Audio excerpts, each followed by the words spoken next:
തമിഴ്നാട്ടിൽ നല്ല നേതാക്കന്മാരില്ലെന്ന് തമിഴക വെട്രിക്കഴകം നേതാവും നടനുമായ വിജയ്. പഠിപ്പുള്ളവർ രാഷ്ട്രീയത്തിലേക്ക് വരണമെന്നും എന്നും നല്ല നേതൃത്വമാണ് വേണ്ടതെന്നും വിജയ് പറഞ്ഞു. 10-12 ക്ലാസുകളിൽ ഉന്നത വിജയം നേടിയ വിദ്യാർത്ഥികളെ ആദരിക്കുന്ന ചടങ്ങിലായിരുന്നു താരത്തിന്റെ പ്രതികരണം.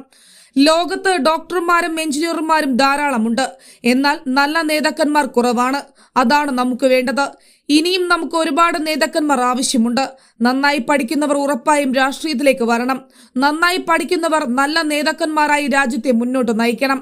എല്ലാ കാര്യങ്ങളും അറിഞ്ഞ് പഠിച്ചവരായിരിക്കണം നേതാക്കന്മാർ ആകേണ്ടതെന്ന് വിജയ് പറഞ്ഞു. വിദ്യാർത്ഥികൾ രാഷ്ട്രീയം ഒരു കരിയറായി കാണണമെന്നും സമൂഹ മാധ്യമങ്ങളിലൂടെയും മറ്റും പുറത്തുവരുന്ന വാർത്തകൾ നിരീക്ഷിച്ച് രാഷ്ട്രീയ പാർട്ടികൾ പറയുന്നതിന്റെ തെറ്റും ശരിയും മനസ്സിലാക്കി കൃത്യമായ തീരുമാനമെടുക്കണമെന്നും വിജയ് പറഞ്ഞു. തമിഴക വെട്രിക്കഴകം പാർട്ടിയിലൂടെ രാഷ്ട്രീയ പ്രവേശനം പ്രഖ്യാപിച്ചതിനു ശേഷമുള്ള വിജയുടെ ആദ്യ പൊതുപരിപാടിയാണിത്. വേദിയിലിരിക്കാതെ സദസ്സിൽ കുട്ടികളോടൊപ്പം ഇരുന്നാണ് വിജയ് പരിപാടിയിൽ പങ്കെടുത്തത്.